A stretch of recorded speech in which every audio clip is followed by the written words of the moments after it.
Okay, thanks everyone. We might make a start, and welcome to the April meeting of Nillumbik Shire Council. Members of the public are advised that the meeting will be live streamed and recorded, and the live stream and video recording will be made publicly available on YouTube and Council's website. Councillor Natalie Duffy tonight's going to do our acknowledgement of country. Thanks, Natalie. Thank you, Mayor Perkins.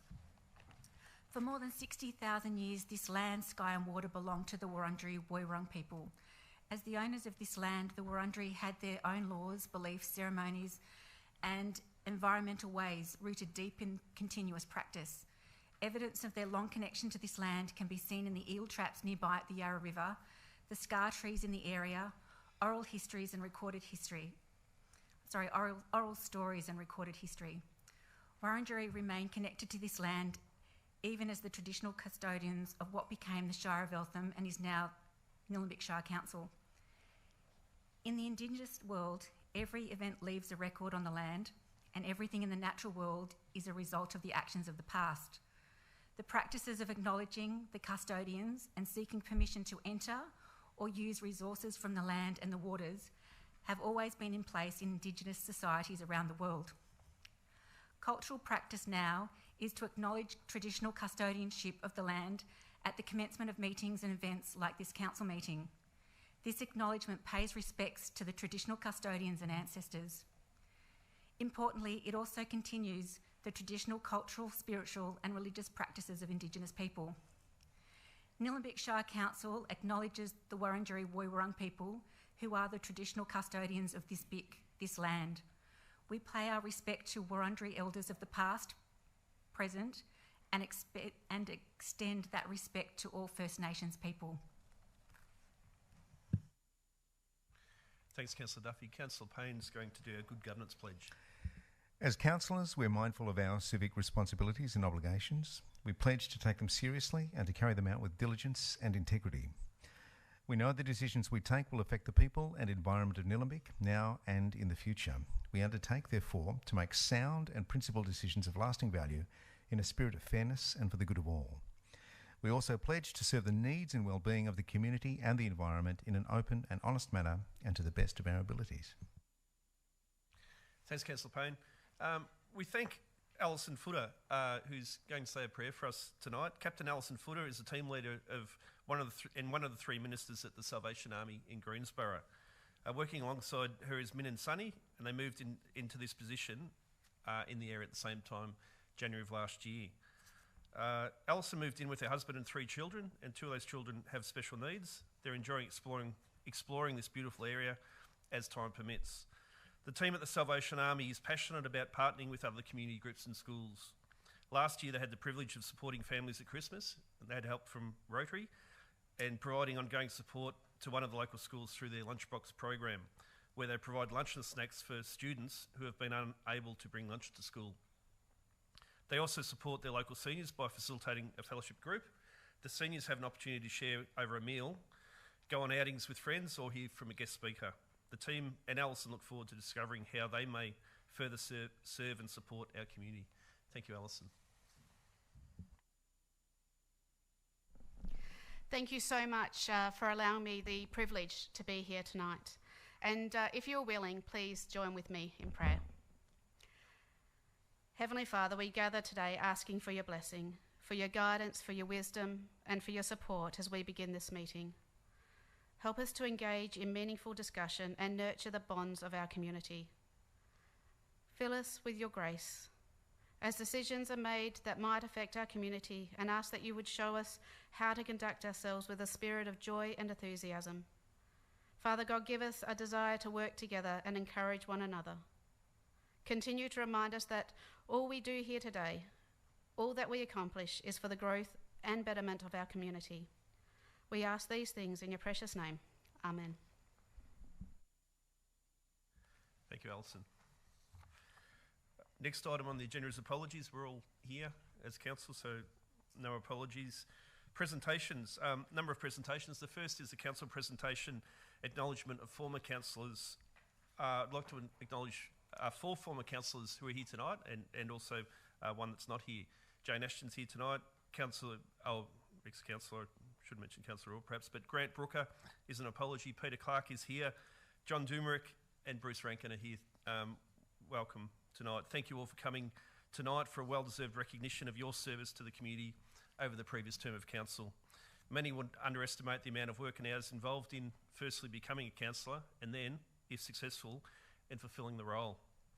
As councillors, we're very often the first point of contact for many in the community who need assistance to help work through the varied issues in which council are involved. This is, of course, as it should be. As councillors, we have been afforded the honour and responsibility of serving our constituents, the Nillumbik community. It's a very rewarding and humbling experience to be elected into office and given the responsibility to make improvements that leave a legacy into the future of the area where you live. However, to carry out the role and effectively serve one's community requires a very high level of commitment and energy. You guys have all shown that for sure. The 5 former councillors whose service we acknowledge tonight are to be commended, therefore, for their efforts on behalf of the Nillumbik community during their time on council. Naturally, when bringing together a diverse group with strongly held views, there will be differences of opinion. We experienced that over the previous 4 years, believe it or not.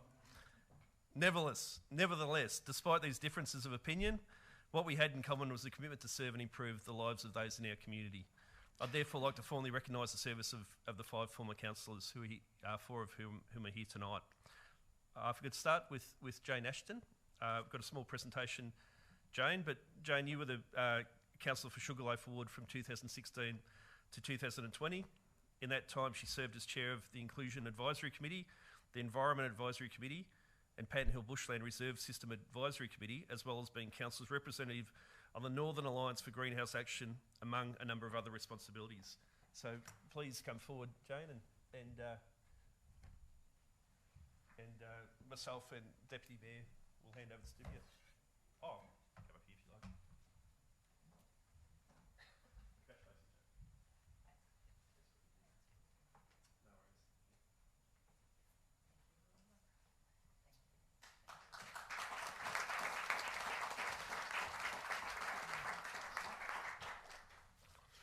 Grant Brooks is not here tonight, but Grant was a councillor for Blue Lake Ward from 2016 to 2020.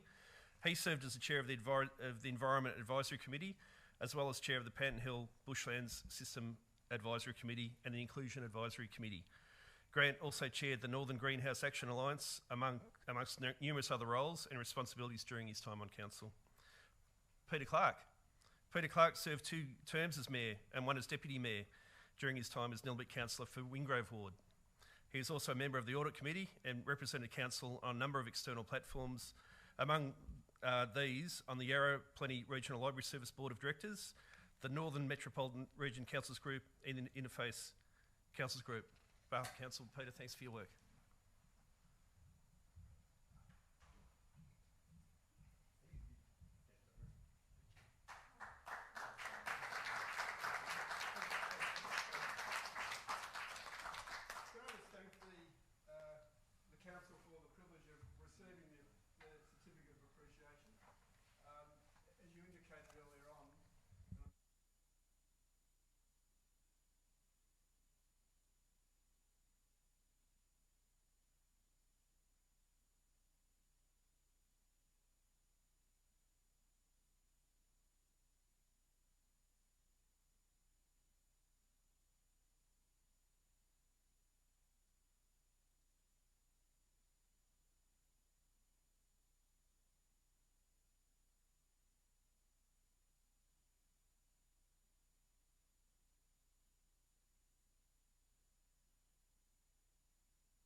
Thank you, Peter. John Dumarisk, you served as councillor for Edendale Ward. During that time, among the many roles and responsibilities, were chair of Council's Recreation Trials Advisory Committee, representing council on the Eltham Chamber of Commerce and Industry, as well as on the Metropolitan Transit Forum. Please come forward, John, and accept our appreciation.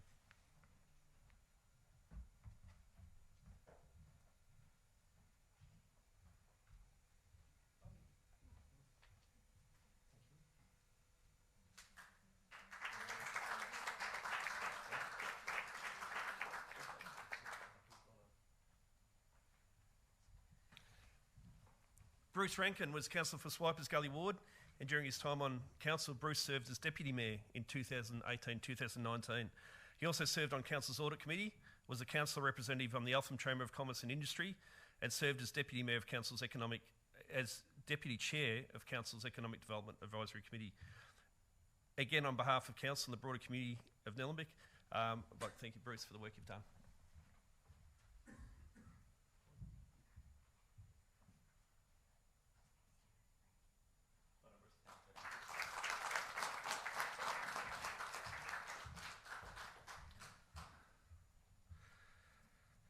I'd also like to take this opportunity to present Councillor Karen Egan and Peter Clark, again with a small token of our appreciation for the roles they undertook as Mayor and Deputy Mayor in 2019-20 last year.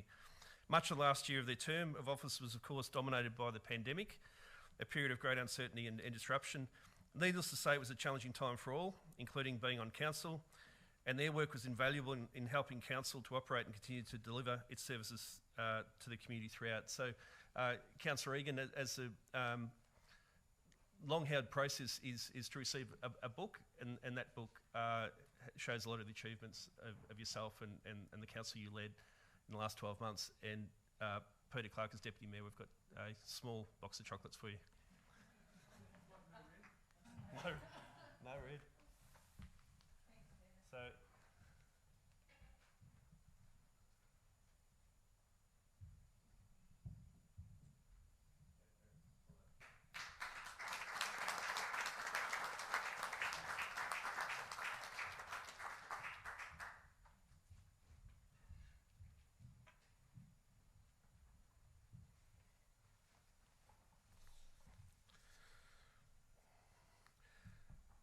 Next on the agenda, we've got acknowledgement of the 150th anniversary of the founding of the former Shire of Eltham. I've just got a few words here and acknowledge Jim Connor, who's here tonight. Tonight I'd like to acknowledge this month's 150th anniversary of the creation of the former Shire of Eltham, an area which makes up a significant part of today's Shire of Nillumbik. But of course, no history of the area would be complete without reference to an acknowledgement of its traditional custodians, the Wurundjeri Woiwurrung. This acknowledgement is crucial to any comprehensive understanding and appreciation of the area's rich and extensive legacy. The Shire of Eltham was officially proclaimed on the 6th of April 1871, with its origins stemming from the Eltham Road District Board and a previous volunteer road maintenance committee. When first established, Eltham had a population of 165 people, with a Shire-wide population of 2,550. The Shire offices were at various locations over the years, including Wingrove Cottage, the former office of the Evelyn Observer newspaper in Kangaroo Ground, on the corner of Main Road and Arthur Street in Eltham, and finally in the Shire office in Main Road. Helped by the extension of the railway from Heidelberg to Eltham in 1902, the population of the district grew, reaching almost 50,000 residents in 1994. It was at this point when the statewide local government restructure saw parts of the Shire of Eltham amalgamated with parts of the Diamond Valley, Whittlesea and Yarra Ranges to form what is now Nillumbik. It's also important to acknowledge the contributions of former councillors and Shire of the staff. It's also important to acknowledge the contributions of former councillors and staff of the Shire of Eltham across 123 years for the work they did to help shape the Nillumbik we know and love today. I'd also like to thank the Eltham District Historical Society and President Jim Connor for the fantastic job they do day upon day to preserve and celebrate the history of our district. They ensure it lives for our future generations. Thank you. Anzac Day. Anzac Day was day before yesterday, last Sunday. So this past weekend, I and a number of my fellow councillors had the great honour and privilege of being able to attend a number of events to commemorate our Anzacs. While always highly significant, this year's events carried an even greater sense of anticipation after last year, either not being held or, if held, proceeding under very different circumstances. On Friday, I attended the Arthurs Creek Primary School Anzac ceremony, and this event is fast becoming a highlight on the local calendar, and it's no surprise given the enthusiasm with which the school community has embraced the occasion. It was heartwarming to see such an outstanding example of a younger generation recognising and appreciating the Anzac legacy. On Sunday, I also attended the Montmorency Eltham RSL Dawn service and the Diamond Creek RSL sub-branch service. Some of the fellow councillors also attended the Hurstbridge sub-branch RSL service and the Friends of Kangaroo Grand War Memorial Park service. As I remarked earlier, last year we were forced to forego these events, as indeed we had to for so much else in our lives during last year. So it was particularly pleasing to attend in person. These events reinforced a very special place Anzac holds in our hearts and in our nation's history.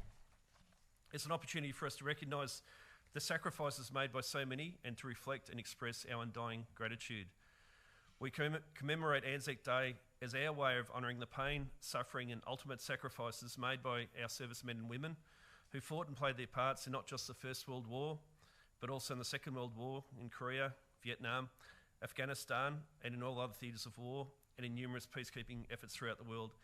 Importantly, Anzac Day is also about recognising the sacrifices made by so many mothers and fathers, brothers and sisters, wives and husbands who loved whose loved ones either didn't return from war or returned so deeply affected that their lives were never the same. It was rewarding to see our community honouring the deeds of those who, with immense bravery and a strong sense of duty, made great sacrifices, often giving their lives to protect our freedom and the freedom of others. Equally rewarding was seeing the lessons of this sacrifice, learnt at such great cost, continue to be taught to emerging generations, lest we forget.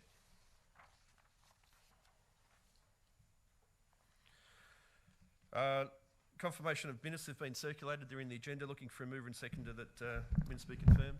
Yes, Mayor, I'd like to move that the minutes of the council meeting held on Tuesday the 23rd of March 2021 be confirmed. Thanks, Councillor Egan. Do we have a seconder? I'll second that. Thanks, Councillor Duffy. Any discussion on the minutes? If not, we'll put it to the vote. All those in favour? It's carried, unanimous.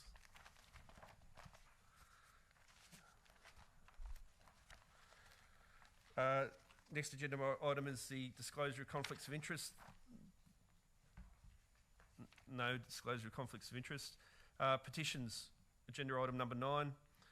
Traffic measures in Margaret Street research. Looking for a motion. Thank you. Thanks, Councillor Egan. Air. Council has received a petition from 20 residents in Margaret Street and Afton Street and have signed the petition regarding speeding cars, increased traffic. The street has become a cut through and it was never designed as a through road. The street doesn't have footpaths and so has become a danger for pedestrians, and pets have been hit by cars as a lot of the road is single lane traffic.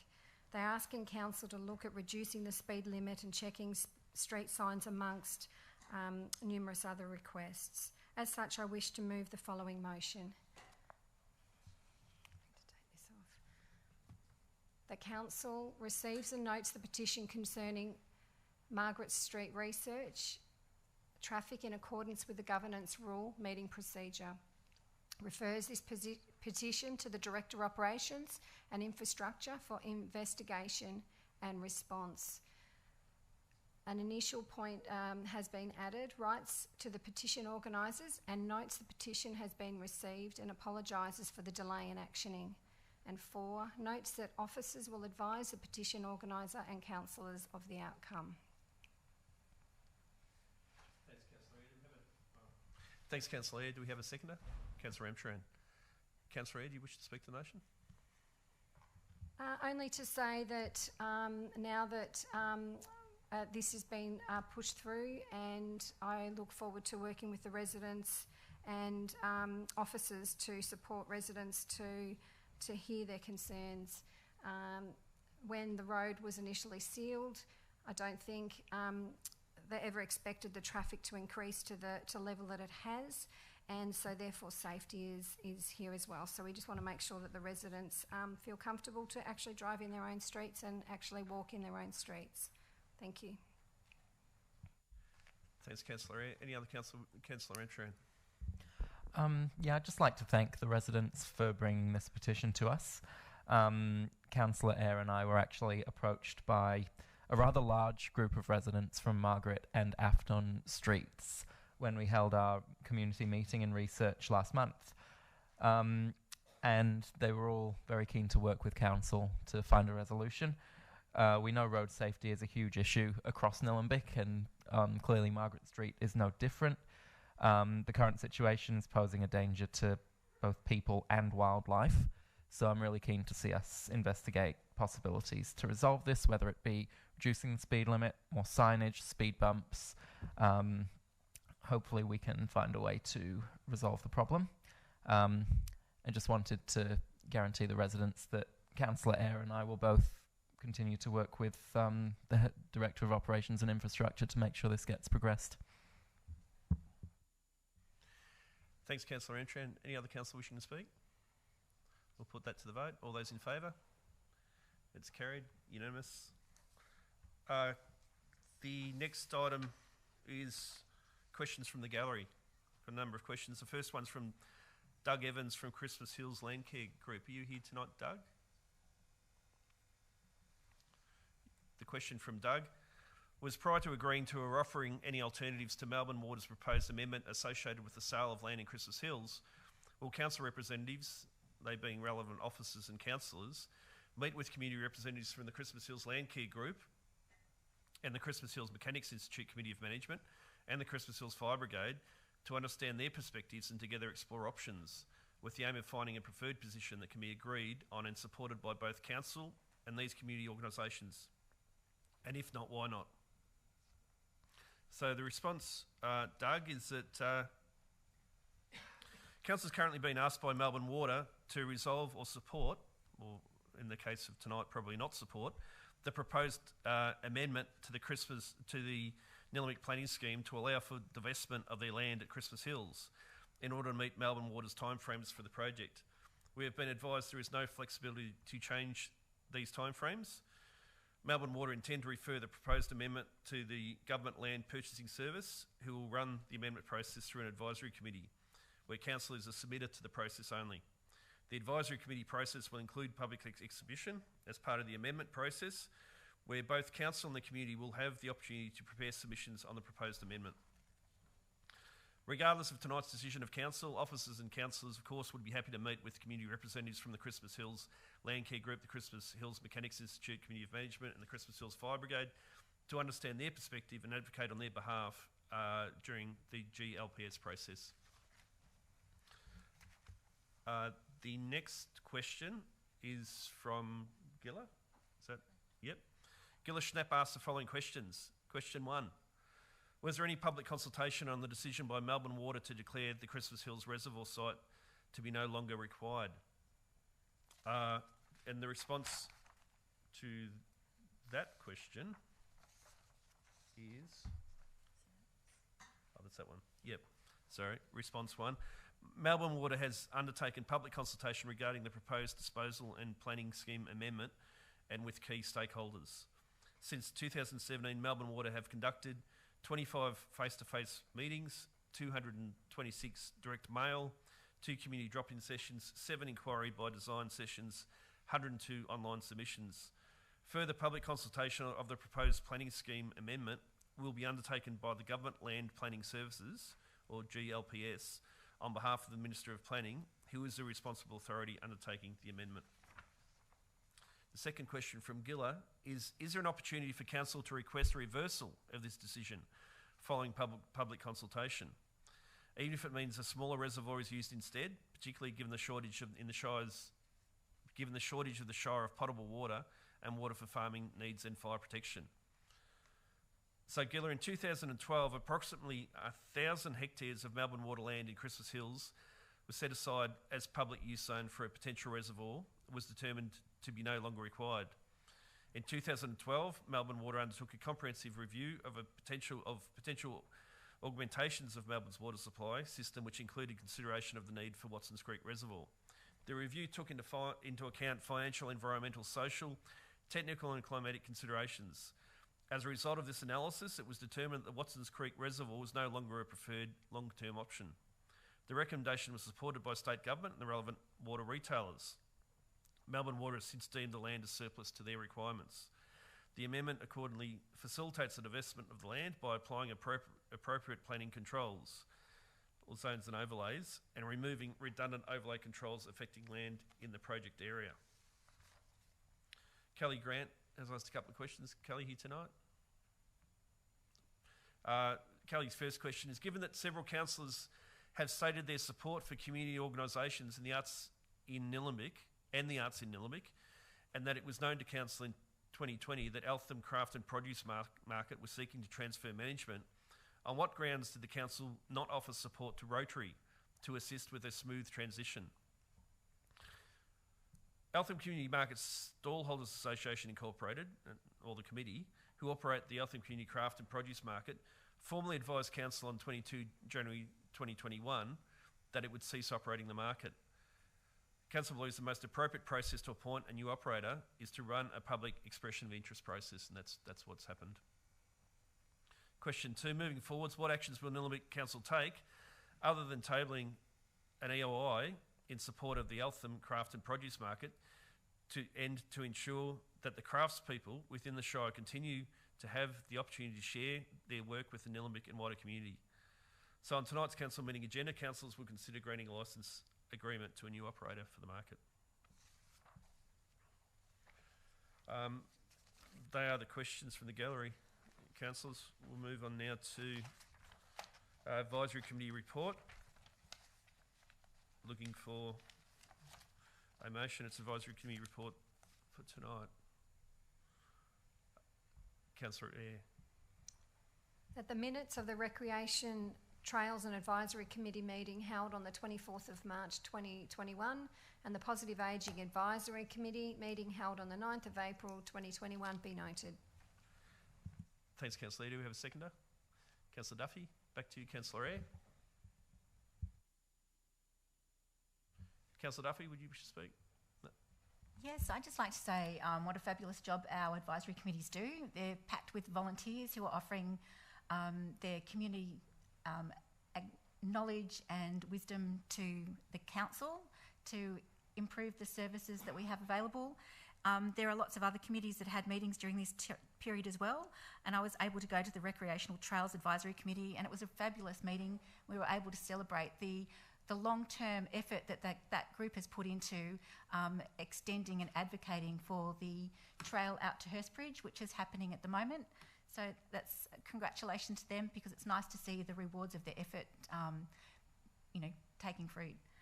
And one other comment, even though there's not the minutes there, it's really important to note that during this past month we've had the first Youth Council, which is an advisory committee, meet. So I'm looking forward to finding out more about what happened at that meeting and going through the minutes when they are tabled next. Thanks, Councillor Duffy. Any other councillor wishing to speak?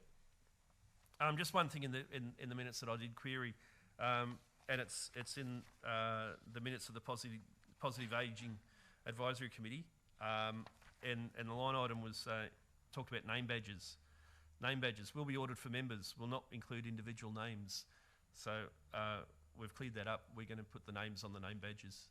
I'm not sure what that was about, but we're going to have name badges for the advisory committee members that include the names. So I'll put that motion to the vote. All those in favour?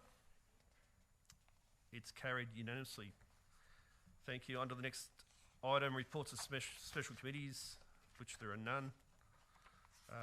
After that, we've got officers' reports, and the first is the Domestic Animal Management Plan 2022 to 2026. Looking for a motion. I'll move that. Councillor Duffy. Thank you. So the motion for the Domestic Animal Management Plan 2022 to 2026 is that Council receives and notes the actions undertaken to complete the 3-year of 2017 to 2021 Domestic Animal Management Plan, which is attached in Attachment 1, including the progress in the attached DAMP Action Plan Year 3, which is Attachment 2, lots of words. And secondly, resolves to begin community consultation for the 2021 Nillumbik Shire Council's Domestic Animal Management Plan in line with the attached engagement plan, which is Attachment 3 of the document. Thanks, Councillor Duffy. Do we have a seconder? I'll second that. Thank you, Councillor Payne. Councillor Duffy. We all love our animals. We've got lots of cats and dogs and guinea pigs and all sorts of other animals in our shire. And in putting this plan forward to the community for community consultation, I just think it's really an important part of the way that we live in this shire. During 2020, as COVID hit and we spent more time at home, it was great to see lots of people out walking their dogs and enjoying the environment. But that's where pets and animals do play a big part in our families. And there are some families that are single people and the animals are very important to them. And there are families where there are lots of little kids and lots of animals. So it's kind of not meant to be trite. This is actually an important document with how we manage living with animals in our shire. And just some successes that have happened, like in 2020, Nillumbik successfully returned 88% of dogs that were lost to their owners. Within Nillumbik, 90% of cats were either returned to their owners, adopted, fostered or transferred to specialised charities like the Greensboro Cat Protection Society. So in looking after our animals, there's a lot of work that goes into that. And there's also some rules about how we can work together in community where we're able to enjoy living with animals, particularly for those that don't have pets or for those that have to, walk on a trail with people that have got dogs. So there are rules that are going to be forming part of this plan. It would be great to get the community's feedback on that. Particularly looking at things like the cat curfew. At the moment, cats are required to be secured.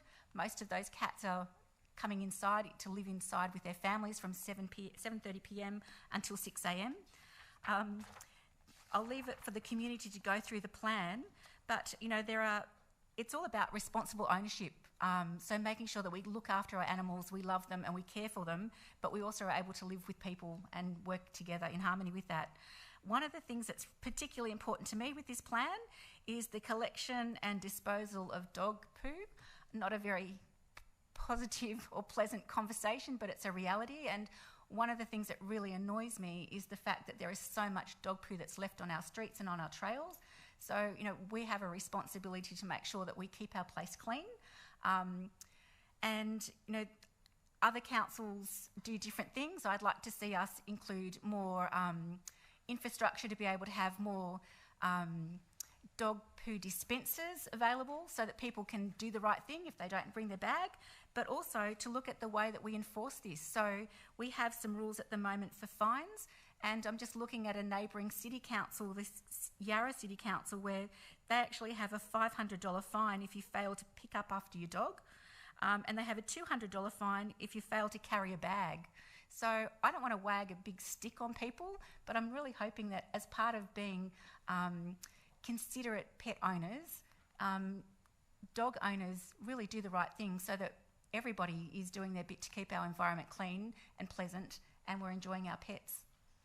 I suppose that's where I'll stop travelling on. Thanks, Councillor Duffy. Councillor Payne? Yes, I just wanted to speak to this particular paper to say why are pets so important in the Shire. It's because we have 23,000 odd rateable properties and at least 11,000 dogs and another 3,000 cats. Obviously, we're into our pets. They're very important to us. And what's changed over the past few years is COVID. Of course, we've had a massive increase, particularly in the number of dogs. And we have to learn how to be responsible pet owners. And dog behaviour is a reflection of human behaviour, as we know. Moving forward, we're looking at a management plan where we are having better awareness of how to look after dogs, particularly in public places. More microchipping, that's how we return the pets. And we've had a very good record of returning pets, but they need to be microchipped for that to happen. We want to promote adopt before you shop. That's fostering dogs and getting dogs that are already alive, of course, and not bred to order, so to speak. And cat curfews are going to be a big issue that we're going to go to the community to see. If there's one shire that needs to look after its wildlife, it would be Nillumbik. We've got to love our cats, but also look after the animals that are out there in the wild. And dogs, how to have dogs that are off leash but in control. I walk my dog every day and see great examples of people who are looking after their pets and some who are a little less available, so to speak. So I think it's important that we actually, as a community, make sure that we do that. And this is one of these things where we depend on the community to cooperate. So we've talked about punitive measures and that sort of thing, but this is a bunch of social norms about how we as a community look after our pets and learn to look after each other. So great work for the council officers that have put this together so far, and looking forward to sending this out to the community to say, how do we move forward? We've got a lot more pets, we've got a lot more dogs. How do we as a shire look after them and make this work for everyone? Thanks very much. Thanks, Councillor Payne. Any other councillor wishing to speak? No. I might just looking at the stats. It's interesting that nearly 11,000 dogs are currently registered in Nillumbik. No doubt there would be more dogs than that out there. Some people would have some pets that aren't registered, no doubt. But 22,000 residential properties in Nillumbik. So it's sort of think about it's every second house has a dog if it was only one dog per house. So it's a very large pet ownership in Nillumbik, and on the rise rapidly. Sort of some of the things I'd like to see that come out of this domestic animal management plan is potential expansion of off-leash areas, or better signposting and promotion of our existing off-leash areas, because there are many parts of the Shire that are off-leash, but no one goes there. They don't know how to get there. Some of the reserves, I know a reserve just north of Allendale Road, adjacent the Diamond Creek Trail, but on the wrong side of the Diamond Creek. That it's a large reserve. Nobody seems to ever go there or know that it's council reserve and it's off-leash. So I think, and there's some other land just south of Allendale Road there as well that could easily be signposted as off-leash. Some of our off-leash areas have diminished. I'm thinking particularly the Diamond Creek Regional Play Space is no longer an off-leash area because it's now a very large regional play space. So I'd like to see some offsets occur to provide additional off-leash areas. Additional dog parks. We know there's a dog park going in Eltham North, and look forward to that. One day we might see a dog park down in Eltham South, but the Eltham Lower Reserve continues to be used there by all our doggy friends.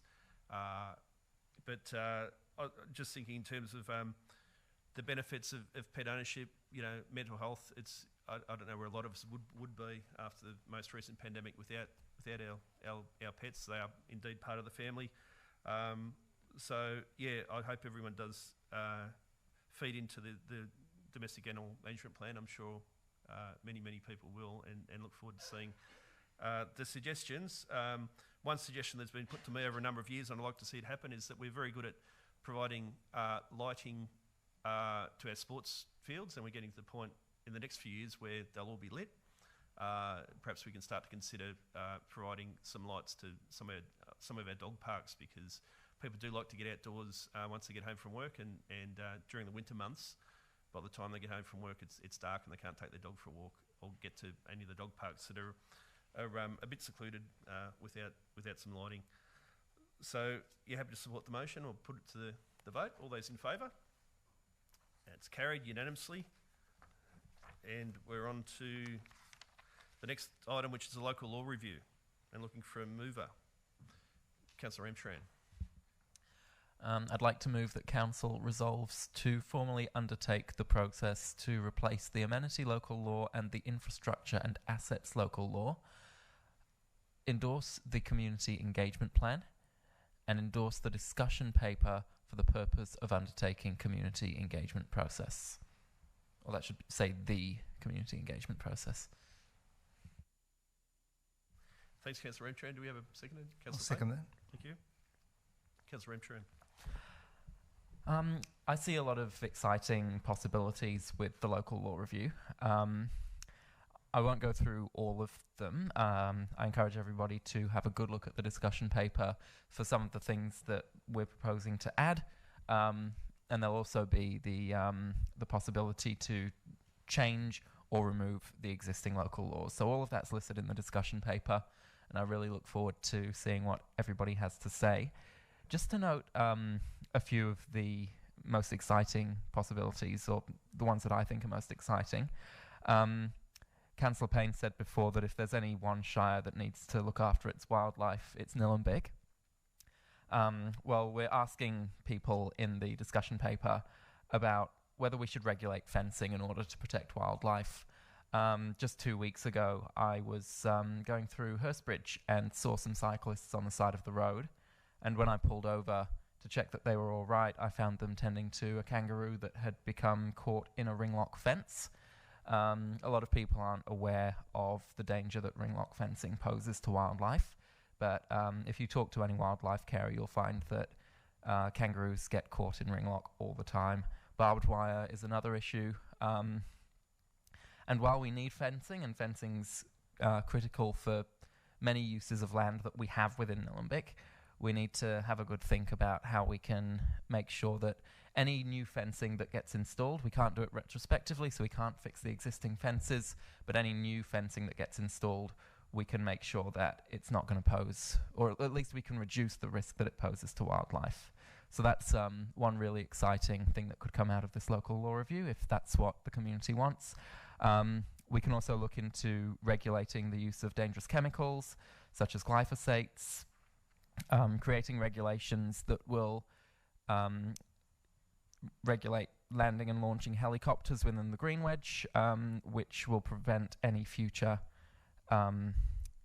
attempts for people to set up helicopter tours around the Green Wedge, which there seems to have been a push for that, or small push at least, recently. More local to me in my ward, Bend of Islands, we will be looking at some strengthening certain controls in Bend of Islands, and backing up some of the stuff that's said in the planning scheme, including the prohibition on keeping pets within Bend of Islands. So making sure that our local laws can reflect that and make it more enforceable, which is something the community definitely want. Bend of Islands is missing from the discussion paper, but that's because it's a very niche local issue, and we'll be conducting a much more thorough, locally targeted consultation with Bend of Islands residents during this process.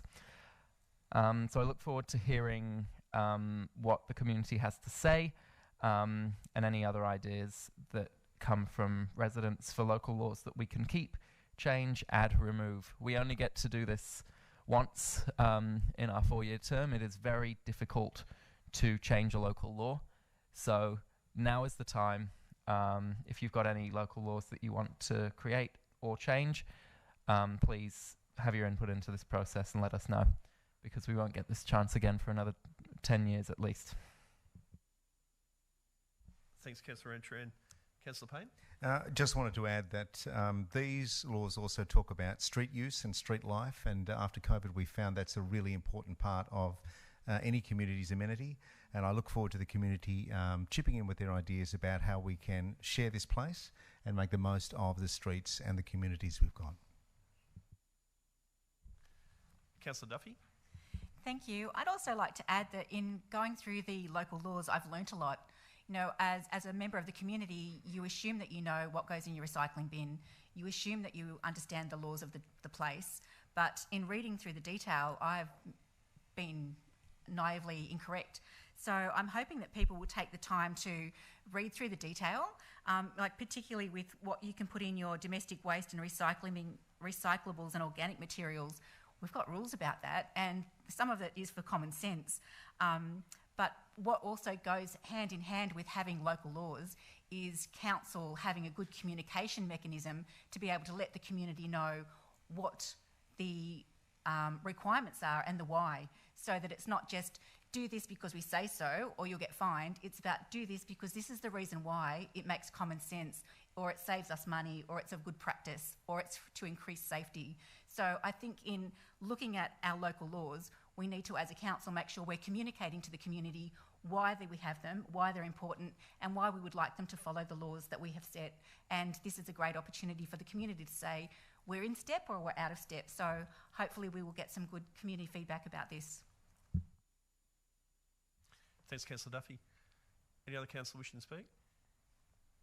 I might just sum up my thoughts by saying, yep, it's 8 years old at the moment. Our many local law, the infrastructure and assets, local law also 8 years old. Prohibition of fireworks not so old. It's only two years old, but that'll be reviewed.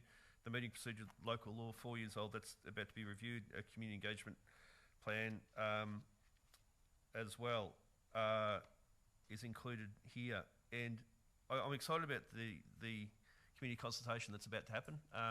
Leading the project is Shannon Maynard, Coordinator Recreation and Leisure, and he's sort of moved across departments, and I love seeing this sort of cross-department approach in council. So, you know, I'm sure that Shannon will involve our leisure facilities in the community engagement. You know, places like the Diamond Creek Community Centre has for a long time just been a leisure facility, so I'd love that place to be activated and move as well into the space of community centres. So I'm sure that Shannon is across those issues. I'm sure that he'll lead the community consultation well. I look forward to it. I think there will be a lot of consultation on this matter. It will be contentious at times, and it'll be a rocky road, but hopefully we can get to the end of it and end up with a better local laws system than we currently do. It's certainly something that does affect everyone in Nillumbik, and I wouldn't be surprised if we get more engagement on this than any other piece of work we do this year. But that remains to be seen, but certainly very happy to see this go ahead, and some really good people leading this process. So I'll put that motion to the vote. All those in favour? And it's carried unanimously. The next item is the Christmas Hills Melbourne Water Divestment and Planning Scheme Amendment. Officer Reports number 13. Looking for a motion. Councillor Amtran. Yes, I have a motion slightly different to the officer's recommendation. So I'd like to move that Council does not support the proposed amendment to the Nillumbik Planning Scheme by Melbourne Water to facilitate the divestment of its land at Christmas Hills in its current form for the reasons identified in this report. 2. Authorises the Mayor to write to the Minister for Planning and local MPs requesting that the Christmas Hills tennis courts be retained by Melbourne Water or gifted to Council in order to protect it as a valuable community asset. And 3, directs officers to work with councillors and the Christmas Hills community to prepare a submission to the future Government Land Planning Service Advisory Committee process in consideration of the proposed amendment. Thanks, Councillor Amtran. I'll second the motion. Thank you, Councillor Egan. Back to you, Councillor Amtran. This has been a long process for the people of Christmas Hills. And it's good that we're finally seeing some progress, so we will hopefully have some certainty soon on exactly what's going to happen. One thing we do know is that the land is going to be sold. It has to be solved. That is a fact, and what we need to do is to work with the community, Melbourne Water, and the Land Planning Service in order to limit the impact of this on the local environment and the local community. We know that the Rob Roy Hill climb in Smiths Gully is being protected, so Council will be forming a committee of management which will allow that facility to continue running. We actually have members of Rob Roy in the room today, so I'd like to welcome them. The other vital community asset that we need to protect is the tennis courts. So the tennis courts were actually built using bushfire relief funding.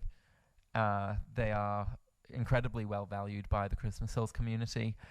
The Committee of Management is an incorporated association who consider themselves a not-for-profit, and they don't run the tennis courts at a profit, although they're not necessarily registered officially as a not-for-profit, but the way they run their business is in a not-for-profit fashion, and they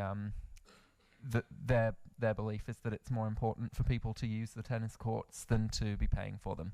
It's about the community. It's about having members of the community out there together with a communal space right next to the Christmas Hills Hall, which is hired out to the community at rates that are based on the rates council charges to hire out our facilities.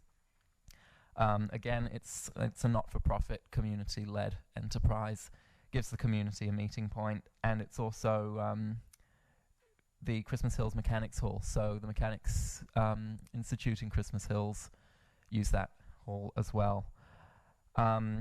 It really is important for us to protect those tennis courts. It's definitely a challenge, given we are Melbourne Water isn't able to give us the land for free, but we do hope that if the Minister for Planning were to intervene in the process, then we'd be able to find a solution that works for the community. In terms of the environment and protecting the Rural Conservation Zone in Christmas Hills, it's good to see that the proposal is making the land into Rural Conservation Zone, both Schedules 3 and 4. So that means large lot sizes. We would like to see as many of those titles in Schedule 4 as possible, which means the maximum, the lot size, and if any lots end up underneath that size, then they wouldn't be available for development, which means we're protecting the bush, we're protecting the green wedge up in Christmas Hills. We do need to push hard for Melbourne Water to engage in Section 173 agreements. What that means is we would be making an agreement for the undersized lots of land, basically saying that those lots of land are not available to be developed on. The reason for this is if we don't enter into those agreements now and that land gets sold into private hands, the new owners of the land will most likely put in applications to build a house or a shed or whatever it ends up being, and if the lot is under the minimum subdivision size, then council will have to refuse that. And as we found with undersized lots in other areas of Nillumbik, we often get taken to VCAT. It's a huge cost to council, and occasionally one of them gets through, and that means a cut to the bush, and in the end, death by 1,000 cuts of our green wedge. So Section 173 agreement would provide that guaranteed protection. It stays on the title, so even when the land is sold, that agreement still stands. So it protects us from being taken to VCAT, and it also means that the bush and the environment up there and the low-density style of living is also protected. So there's a lot of work to do, and I look forward to working with the Christmas Hills community to get the best outcome possible. Thanks, Councillor Entry. And Councillor Egan? Thank you, Mayor. Yes, I'd also like to welcome Wayne Rushton to the room tonight, and as representing the Rob Roy Hill Climb. Good to see you, and congratulations on your grant that you've just received, which is fantastic. Yes, I'd like to concur with Councillor Amcharan's comments regarding this whole project. As Councillor Ashton knows, sitting in the back of the room, this has been going on for a number of years, and I've lost count of the number of meetings we've had with residents to date. As well as the issues Councillor Ramcharan's mentioned, one of the main ones that really concerns me is the fact that we still have people who bought blocks in the last land sell-off who've been unable to get permits. And yes, it's all very well for Melbourne Water to say they need to do their due diligence. Sometimes people do, and they still end up in this boat. So I don't want any more people to end up in the same boat, spending all their hard-earned money on somewhere they think that they can build their little dream home in their slice of heaven. We need a major PR campaign to let potential people know that this will not happen, and anything undersized, as Councillor Amcharan has mentioned, will not be able to get a permit to build. So I don't want any more people ending up in that boat. Also, the current tenants of a lot of the properties that had their land acquired decades ago, they're now facing up to 5 years wait of uncertainty whether they're going to be able to buy the properties that they've lived on, and trying to get any details about the actual rollout of the program's proving quite difficult. So I'm hoping staff can move that along and actually let us know which lots are coming up first, so at least we can give these tenants some certainty about what's going to happen. Yeah, I think that's about all I wanted to mention. I think the only way we're going to get anything positive happening for the tennis club and its members is to go over the head of Melbourne Water and appeal directly to the Minister for Planning, which is why we put that second point in. He's the only one that can do that, and he's done it in the case of Rob Roy Hill Climb, so I'm hoping that he realises that this is a valuable community asset as well, and gives that back to us as well. So I'm quite hopeful, but I'm not holding my breath, so hopefully we'll see what happens. So thank you. That's all I better say before I say something I shouldn't. Thank you, Councillor Egan. Any other councillor wishing to speak? Look, I just support the comments of Councillor Entran and Councillor Egan. Very well put. You know, the predominant zoning needs to be rural conservation RCZ Schedule 4, which is a 40 hectare minimum, which hopefully will largely negate that problem where you have individuals buying land hoping to build their dream home but never getting a permit. It puts council in a very, very difficult position where invariably we get the blame for it, but some smaller properties just can't be developed due to topography and where they sit, you know, in the landscape. So I'm hopeful too that we can have a win with the Minister, and you know, potentially get we'll keep the tennis courts in Melbourne Water's ownership and retain the current arrangements, or if not, gift that property to council, you know, and for council then to oversee the tennis courts. That is an important local community asset.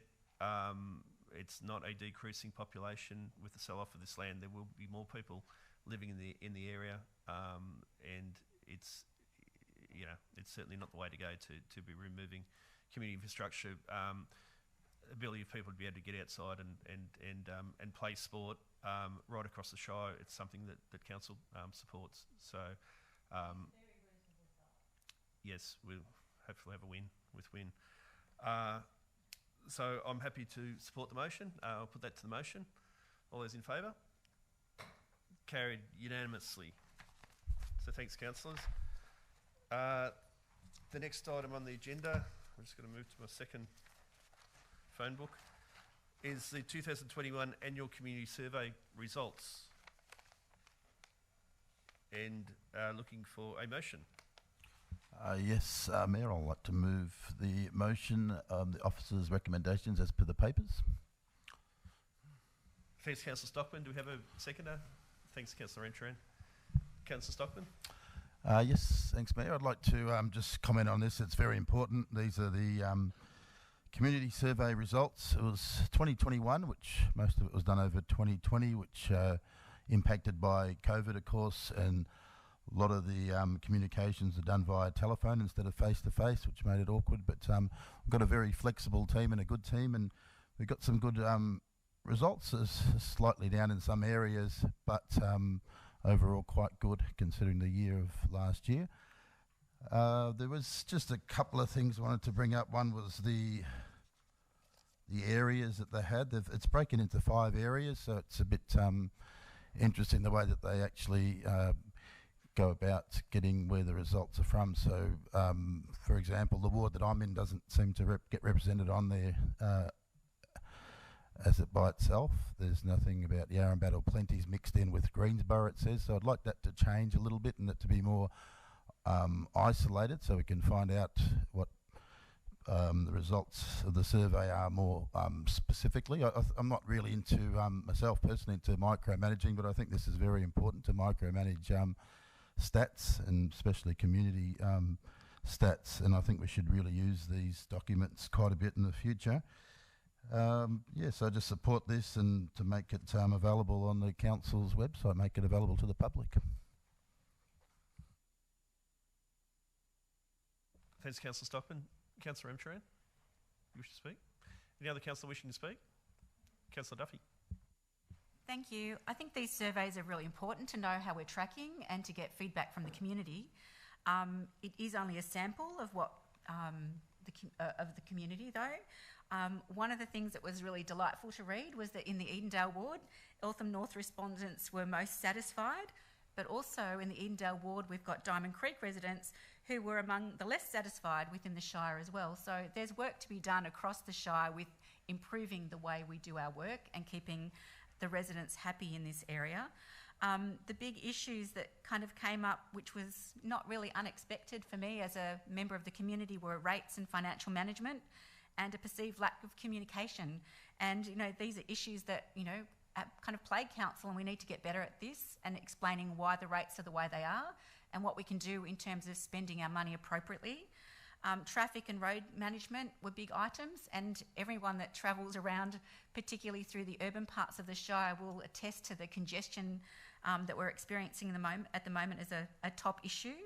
But the other areas that were kind of negatively raised, and I don't want this to be negative because there are positives as well, were communications, roads, building and development, and street trees and the environment. So, these are proactive things that we can do better at, and, you know, I'm loving the idea that, you know, people were upset about street trees, because that's something that I'd like to see us actively do a lot more planting of, to particularly help in the urban areas of regreening our tree canopy, which we've seen so much disappear of in the last 10 years. Consultation and engagement has gone down in terms of people's satisfaction with that. And as a new council, this is really important to all of us, and we're hoping to make a big difference in this area.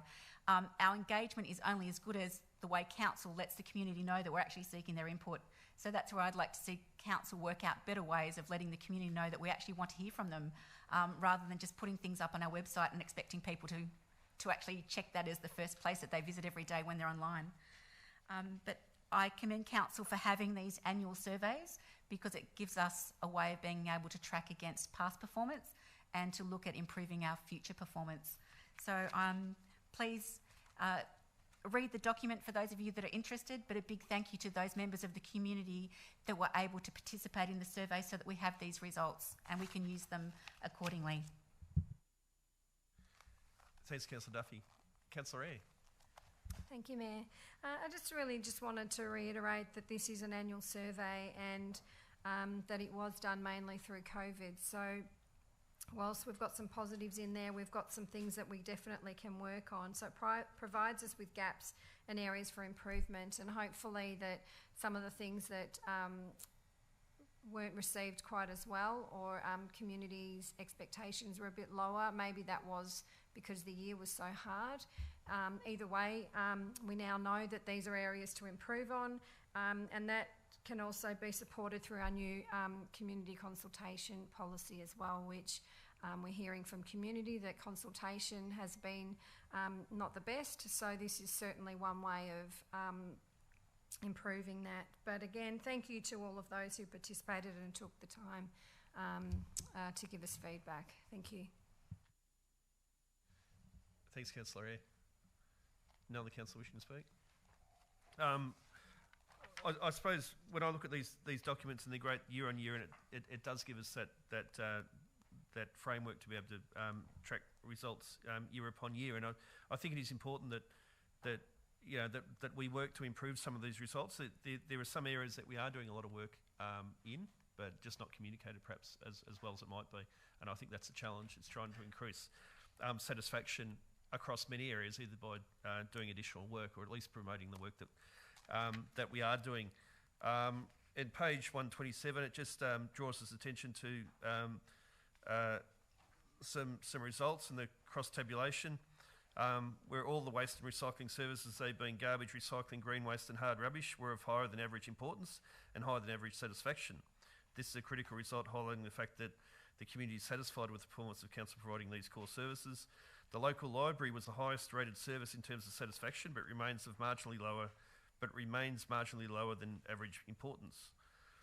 Despite this unusually low importance, the library clearly remains a critical service, which is highly valued by the community. Most of the health and human services were of average or higher than average importance and higher than average satisfaction. The youth services was the main exception this year, reporting a measurably lower than average satisfaction. The provision and maintenance of parks and gardens was of higher than average importance and average satisfaction, while sports ovals received significantly higher satisfaction but was of average importance. All of the arts, culture, sports and recreation services and facilities received higher than average satisfaction scores, but were marginally to somewhat lower than average importance. This clearly reflects the fact that these services and facilities are accessed or used by only a subset of the community and often are perceived as less critical than waste, transport and health and human services, and therefore tend to receive somewhat lower importance scores. The services and facilities of most concern again this year include sealed local roads, footpaths, drains, traffic management, fire prevention, services for youth and street trees. It's important to note, however, that the satisfaction with all of these services were at least solid to good levels. So there are some recurring themes that we see year upon year. We have to address them. You know, it needs to be part of our council plan that we don't just do these surveys, but we refer back to them, that we actually try to move things in a positive direction. Because if people are telling us that we're doing a great job, we're certainly doing a great job in local library. I say, you know, bring it on. Let's have another one in Diamond Creek. There are areas that work really, really well, and we can improve even that area. But there are other areas, you know, further lower down the table that I suspect we are doing a fairly good job at a lot of them, but just that's not communicated as well as it might be. So happy to support the motion. I'll put the motion to the vote. All those in favour? And it's unanimous, as they all have been tonight. The next item on the agenda is the Council Plan Quarterly Performance Report 2020 to 21, Quarter 3. And Councillor Payne. I'm happy to move the motion that Council receives the Council Plan Quarterly Performance Report for the third quarter, being the period ending 31st of March 2021. Thanks, Councillor Payne. Seconded, Councillor Stockman. Councillor Payne. Nothing much to add here except that 14 of the 18 actions in the 2021 Annual Action Plan are on track, and we've got over 1,000 contributions made to the Our People, Our Place, Our Future survey, the mega survey, and that's being digested and worked on at the moment. So it's a continuation of the quarterly report, and we seem to be mostly on track. Thanks, Councillor Payne. Councillor Stockman, do you have anything? Any other councillor wishing to speak? Councillor Duffy. I would just like to say, in following up from the community survey results that we've just had, that financial management and rates are really important. And the council plan and our quarterly performance and looking at what we're doing is our way of being transparent back to the community to say, this is where the money's going, this is what's coming in, this is what's going out. For me, as a councillor, I'm really interested in the detail, and I want to make sure that we're spending our money properly, and I've got great faith in the council officers that are running our finance team with the information that they're giving us. But there are things that I'm discovering that kind of really surprise me. So an example is recently finding out that $396,000 has been spent over the last 4 years on Christmas decorations. Kind of horrifies me.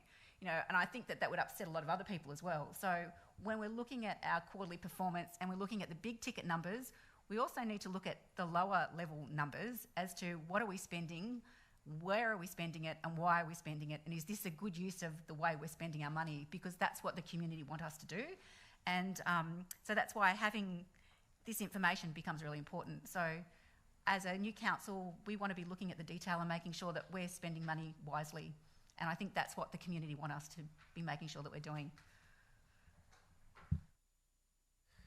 Thank you, Councillor Duffy. Any other councillor? If not, I'll put the motion to the vote. All those in favour? It's carried. Unanimous. March quarter financial report is the next report. Councillor Ramcharan.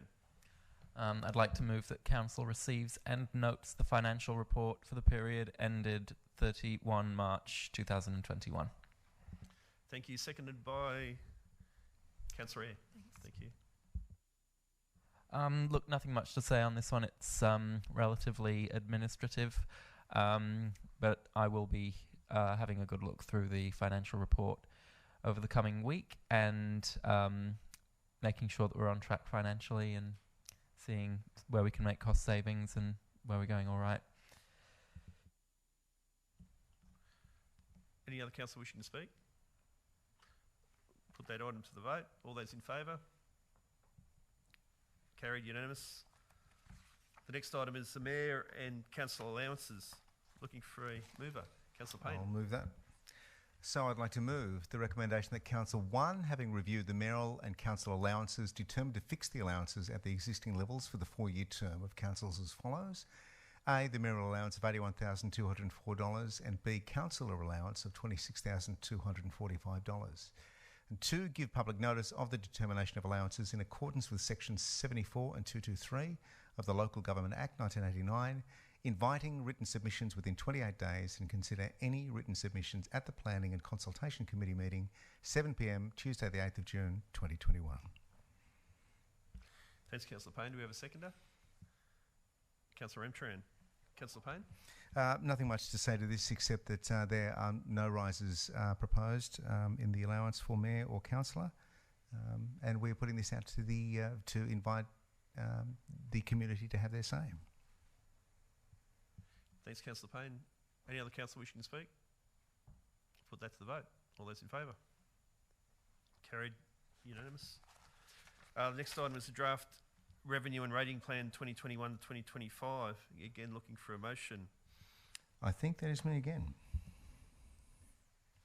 I would like to move the motion, please, that Council 1 adopts the draft Revenue and Rating Plan 2021-25 for the purposes of Section 93 of the Local Government Act 2020. 2, authorises the Chief Executive Officer to give public notice in accordance with Section 223 of the Local Government Act 1989 and Section 96 of the Local Government Act 2020 of Council's intention to adopt at a council meeting proposed to be held at 7 p.m. on Tuesday the 22nd of June 2021, the Revenue and Rating Plan 21 to 25. And 3, notes that any person who makes a written submission in relation to the draft Revenue and Rating Plan 21-25 and requests to be heard in support of the written submission be heard at the Planning and Consultation Committee meeting to be held in the Council Chamber, Civic Centre, 7 p.m. on Tuesday, June the 8th, 2021. Thank you, Councillor Payne. And a seconder in Councillor Eyre. Councillor Payne, you should speak to it. Nothing much again to add here except that this is critical to our revenue and rates. It's going to be something that we need to communicate with the community, and I'll be taking an active role in that this year. Previous councillor got up and bragged that we didn't have 1 but 2 zero-rate rises, which is either sound financial sense or we've blown a $20 million hole in our budget, and we'll find out soon what that means. Thank you. Thanks, Councillor Payne. We'd just like to ask, there was a 4th dot point, if you're happy to include that in the motion and with the permission of the seconder. My apologies. Did I race through? I'm sorry. Should I read this? If you're happy to include it. Yep. Yes, please. And I just wanted to include point 4, authorises the Chief Executive Officer to undertake any and all administrative procedures necessary to enable Council to carry out its functions under Section 223 of the Local Government Act 1989. Thanks, Councillor Payne. Councillor, are you happy with that addition? Yep. Okay, is there any further discussion, councillors? Yeah, I was only going to say that this is an opportunity to give feedback. Community feel that rates and other financial matters that council spend their money on, I suppose, doesn't always fit where they're thinking. So this is a really good opportunity to give feedback, and so to please look out for when it's open for feedback. Thank you. Thanks, Councillor Eyre. Any other councillor wishing to speak? I'll just sum up my thoughts that this is the first time that we've had a revenue and rating plan in this form. It's a requirement of the new Local Government Act, and look, it's a worthwhile document. It's not a heavy document, but certainly it's one that hopefully will attract a bit of interest and attention, and we welcome that. And there's certainly the opportunity to make submissions on it. So happy to support the motion. Put it to the vote. All those in favour? It's unanimously carried. Next item is the financial hardship policy, COVID-19 pandemic event. Looking for a motion. Councillor Eyre. That Council endorses the financial hardship policy, COVID-19 pandemic event. And 2, notes that the temporary provisions will be reviewed at the May 2021 Council meeting. Thanks, Councillor Eyre. Do we have a seconder? Councillor Stockman. Thank you. Councillor Eyre. Do you wish to speak? Yes, thank you.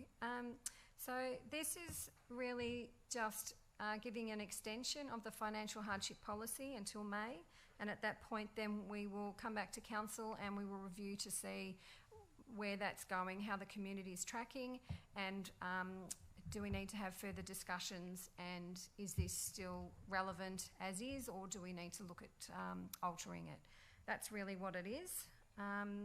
Thank you. Thank you, Councillor Stockman. Any councillor wishing to speak on the item? We'll put it to the vote. All those in favour? Carried. Unanimous. Next item is the procurement policy update. Looking for a motion. Councillor Ramcharan. Yes, I'd like to move that Council adopts the existing procurement policy 2020 to 2021. Thanks, Councillor Ramcharan. And the seconder, Councillor Eyre. Councillor Ramcharan. So what this motion is doing is it's allowing us to continue with the current procurement policy that's been in place for the last year.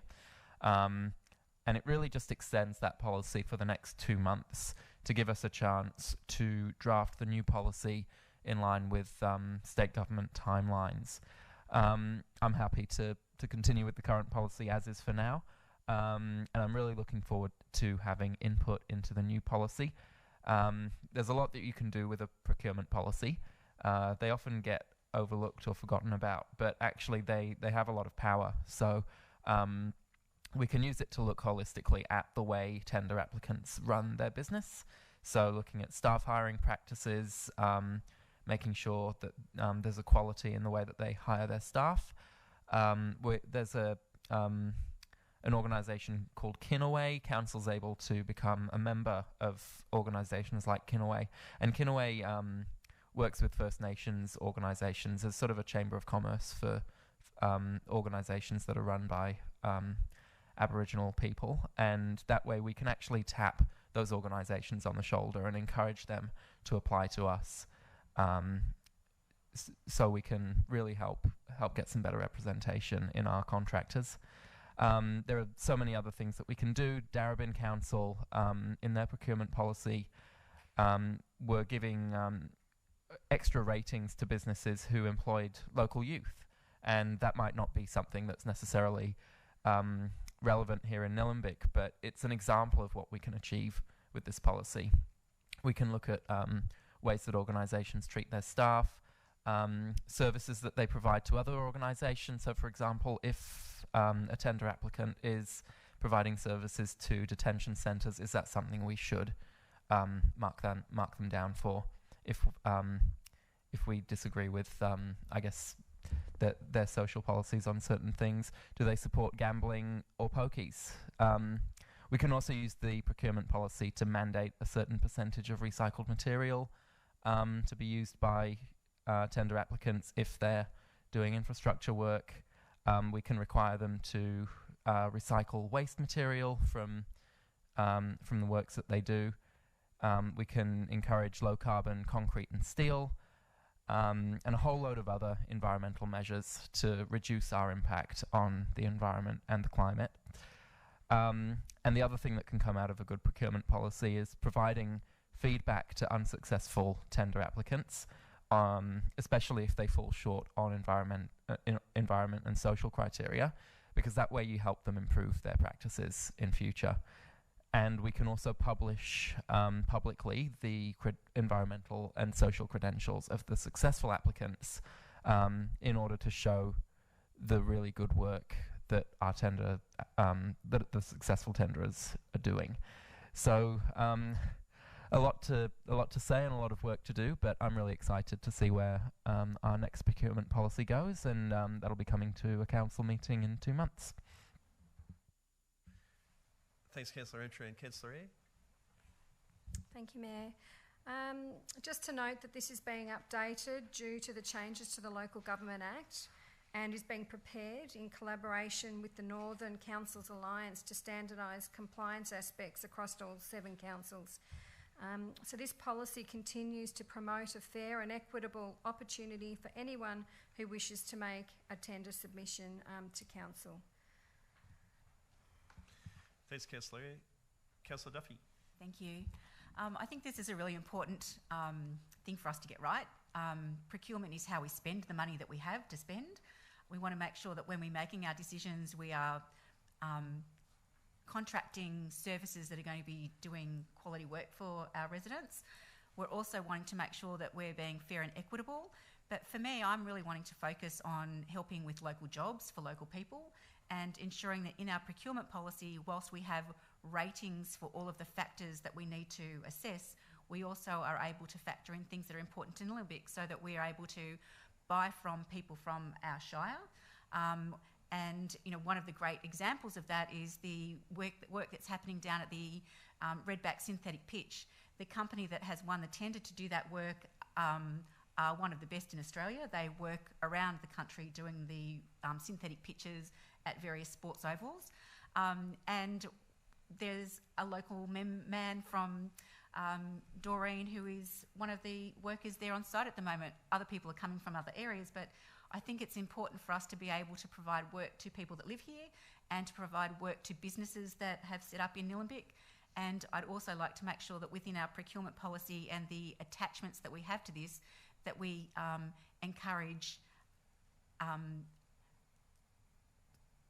positive purchasing from Indigenous business and Indigenous people, because I'm very strongly of the opinion that, you know, we have rates from land that is stolen, that was never ceded, and it's our way of making good on ensuring that the money that we earn from rates, there is a contribution that goes back to First Nations people to help them do the business of, you know, their everyday life, and also working with Indigenous groups to help them with the priorities that they have in terms of being able to do the work that they're doing. Thanks, Councillor Duffy. Any other councillor? We'll put the motion to the vote. All those in favour? It's carried. Unanimous. Informal meetings of councillors' record is the next item. Councillor Egan.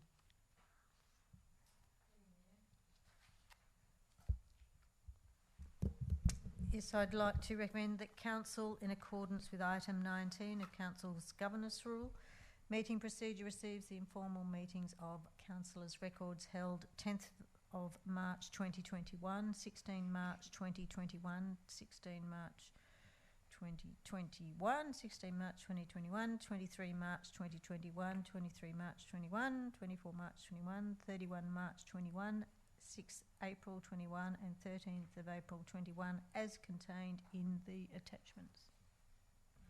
Thanks, Councillor Egan. Do we have a seconder? Councillor Eyre. Councillor Egan? No, suffice to say, this is a governance issue. Every meeting of councillors has to be recorded, and this is one of those. Thank you. Thank you. Councillor Eyre? Any other councillor wishing to speak? Go to the vote. All those in favour? It's carried. Unanimous. Expression of interest, craft and produce market in Eltham is the next report, and I'm looking for a motion. I've got one. Happy to move the motion.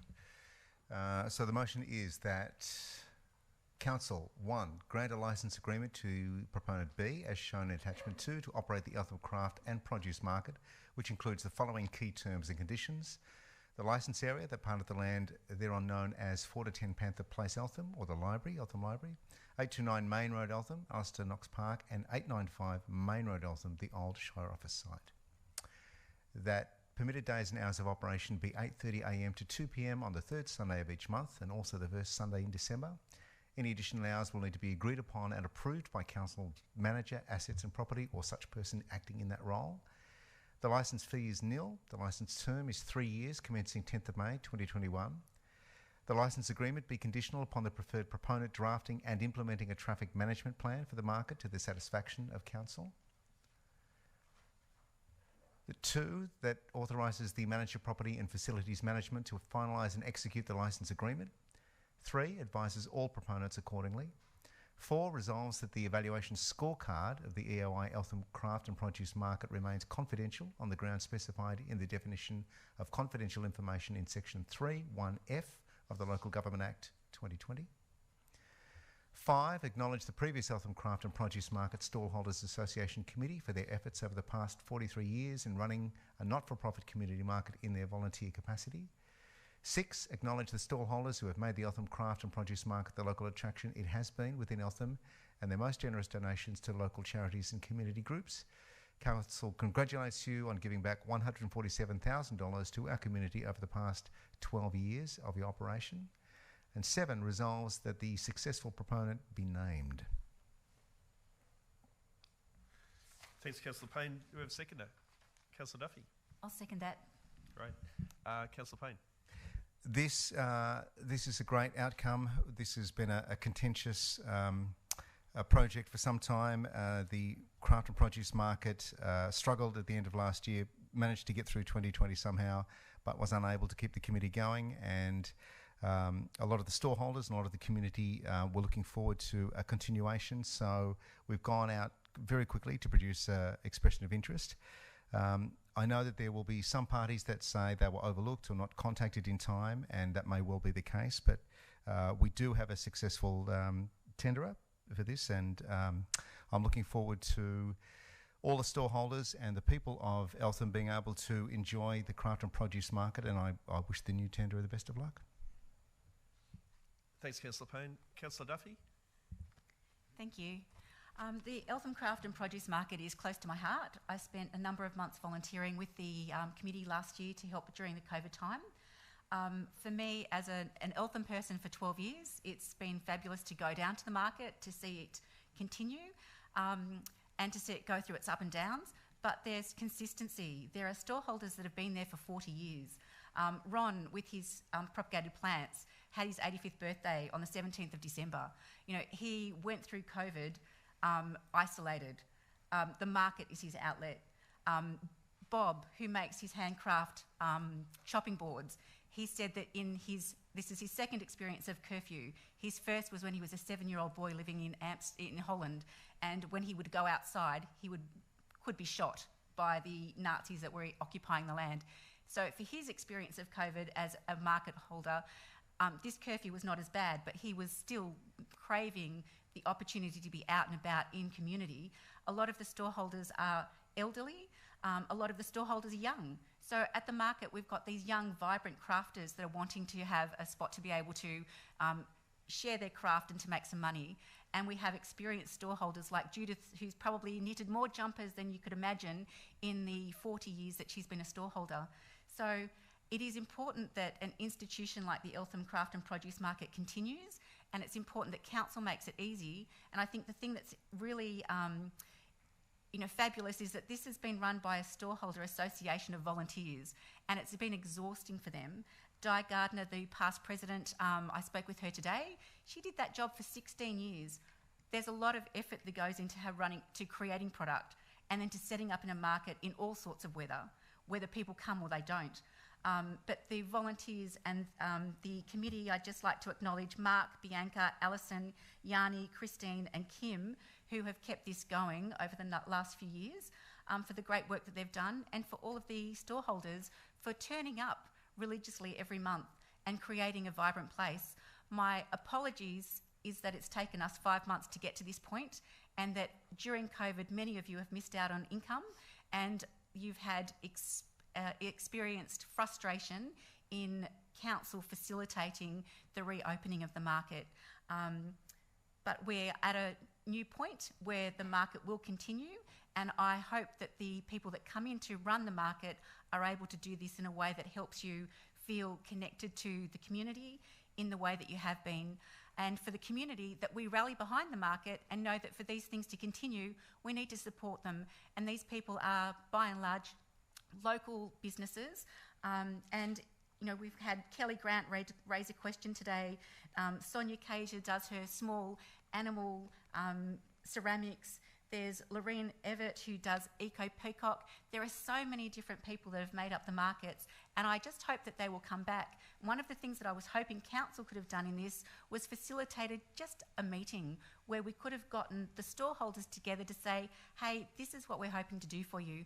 But, you know, there are future opportunities where we can do that and work in conjunction with the new tenderer that has been successful in the evaluation that council officers have done. So thank you for letting me go a little over time, but you know, I think $147,000 in 12 years back to the community needs a big shout out. And from talking with Di today, she said that they've just received a bond back, and that figure is now at $150,000. So that's not a bad effort for store holders who make a small amount of money from their craft each month. Thanks, Councillor Duffy. Any other councillor wishing to speak? Councillor Stockman. Thank you, Mayor. I'd just like to add, I've started doing this market last century, and I've done it on and off for 10 years, and really good people there, and it's a big win-win, and good luck to this market, and thank you to the people who ran it before. I think it's fantastic. Thanks, Councillor Stockman. If there's no other discussion, I'll put the motion to the vote. All those in favour? It's carried, unanimous.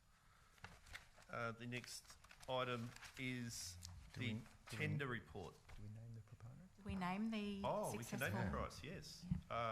Councillor Payne, you can name the... I would like to name the successful tenderer as Diamond Valley Community Support Inc. And congratulations to them.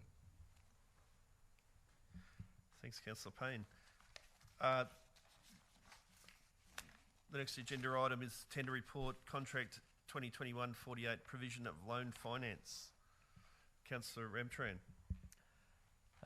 Yes, I'd like to move that Council accepts the tender submitted by tenderer A for the sum of blank and enter into the following contract, number 2021-48, title Provision of Loan Finance, term 10 years with the first instalment due July 2021. 2, authorises the Chief Financial Officer to finalise and execute the contract documentation. 3, advises all tenderers accordingly. And 4, resolves that the tender evaluation report attachment 1 remain confidential on the ground specified in the definition of confidential information in the Local Government Act 2020. And 5, resolves that the successful tenderer be named and the sum disclosed. Thanks, Councillor Ramcharan. Looking for a seconder. I will second the motion. Thank you, Councillor Payne. Councillor Ramcharan. So we don't take this decision lightly, I guess, in terms of taking out a loan. This is something that the last council agreed to do in their budget, and it's only financially responsible of us to follow through with that. So in the last budget, the previous council agreed to take out around about $3 million of loans. Just over $1 million of that was to make up for the fact that they didn't raise the rates in that budget. And I think we heard before that the last council paid back much of our debt, but with the last budget in place, we're locked into creating a little bit more. But the positive side of this is that it's supplementing grants from the government. So while we may be putting ourselves into debt, it means that we're getting money given to us by the government in the form of sports grants, which will help create some incredible facilities for our community. So the Ben Friley Pavilion in Hurstbridge, the Greensborough Hockey Centre, the Diamond Valley Library upgrade, the Diamond Creek Netball upgrade, and upgrades to lighting at sports facilities across the whole of the Shire. So this loan really is bringing some benefit to our community. As I say, it's not something we particularly want to do, taking out a loan, but at the end of the day, this does have a positive side, and it would be financially irresponsible to not take out the loan at this stage and lose all of that grant funding, because we won't get the grants and we won't get those sports upgrades unless we take out this loan.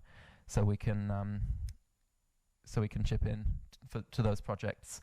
In terms of the successful tenderer, it mentions in the report about their divestment from fossil fuels. While they haven't fully divested yet, they're on their way. And as mentioned before, the procurement policy is being redeveloped, and I'm looking forward to seeing how we can tighten up some of the criteria around when we look for loans or when we're investing our money, making sure that we can tap some clean banks on the shoulder to apply, and that is banks that have no investments in fossil fuels, because I think it's much better to be supporting them than banks that do invest in fossil fuels. Thanks, Councillor Antran. Any councillor wishing to speak to the motion? We'll put it to Councillor Duffy.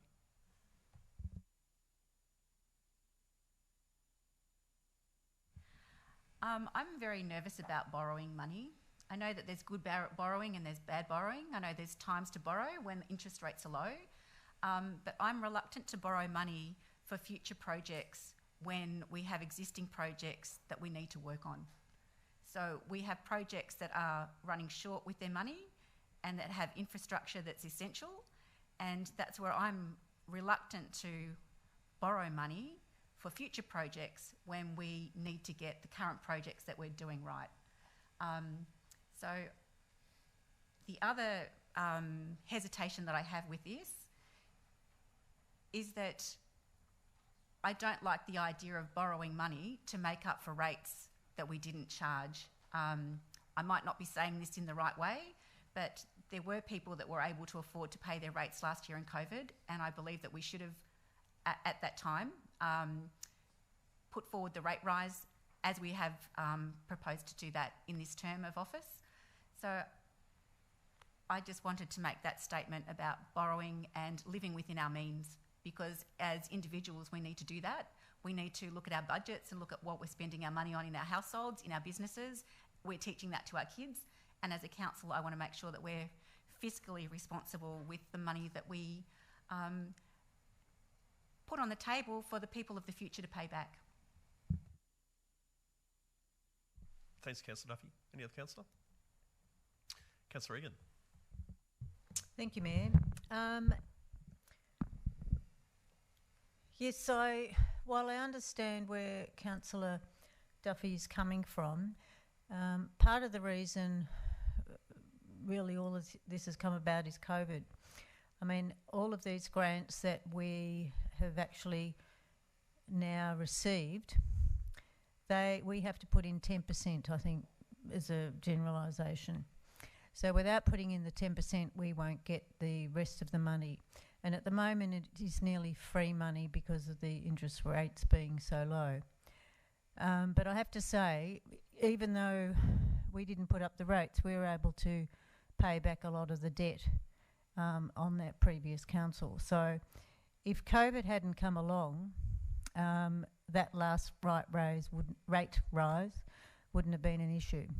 So I think it's a little bit unfair to blame the council for that, because I blame COVID entirely. Without COVID, we wouldn't be in the position we're in now. But also, we wouldn't have the luxury, I suppose, of having all of these extra grants at our beck and call. The GSF, for example, has now been doubled back up to 50 million, where it had been cut in the last 2 years to 25, even though extra councils have been added onto that. So, yes, one hand give us, one hand take us away. It depends on how you want to look at it. But we now have the option to get some facilities that really would have been a decade away and in the planning simply because of COVID. So it really depends on how you look at it. And I support the motion. Thanks, Councillor Egan. Any other councillor? Look, I suppose I can just sort of say, you know, this was a decision of the last council. A lot of this money is being spent on current projects. You know, there was about $1.3 million that was we had to borrow to keep the rates at 0%, but the rest of it is for current projects, the projects that are happening now, and you know, the plan is to borrow some more money about this time next year for the next round of projects that we're seeking grant funding for now. You know, there's always, for some, I suppose, there's always, I would say, some, I don't know what the right word is, but inclination to bash up previous councils. I've never done it. This is my fourth council. There were decisions made on the last council that I may not have agreed with, but I was part of that team. I was on that council. So, you know, the previous council were quite good at beating up the council before. Again, I didn't get involved in those for cars because, you know, I was part of that previous council again. So, you know, when we finish on council, we'll know that decisions are made in the best interests of community. End of the day, whether we agree with it or not, that's a decision, and we just have to move on. But I think you know, we'll soon get to see the sum that we're borrowing and who we're borrowing it from, as long as this motion goes through. But it is a pretty good deal, and I think it's a good decision and one worth supporting. So we'll put that motion to the vote. All those in favour? And against?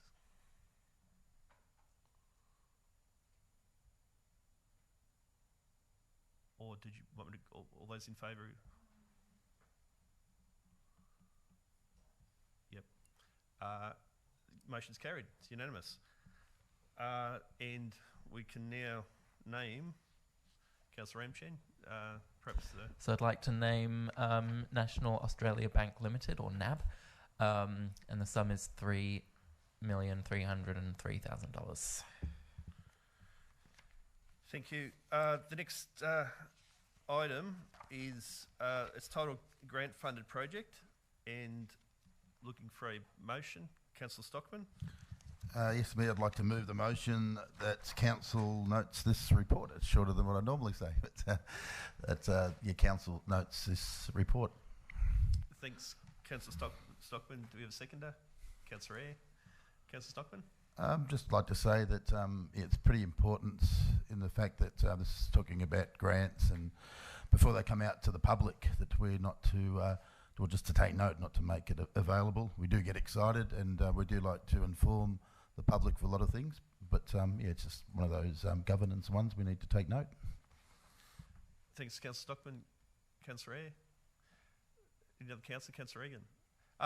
Look, what this is about, we've got some grant money for a project. You know, obviously, probably state government or federal government, probably state government, and we've been asked not to talk about it publicly until they're ready to make the statement to advertise it themselves.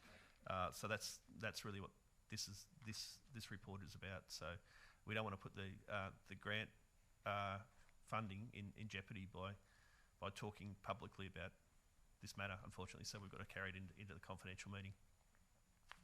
If there's no other councillor wishing to speak, Councillor Egan? No? We'll put this motion to the vote. All those in favour? And that's carried unanimously.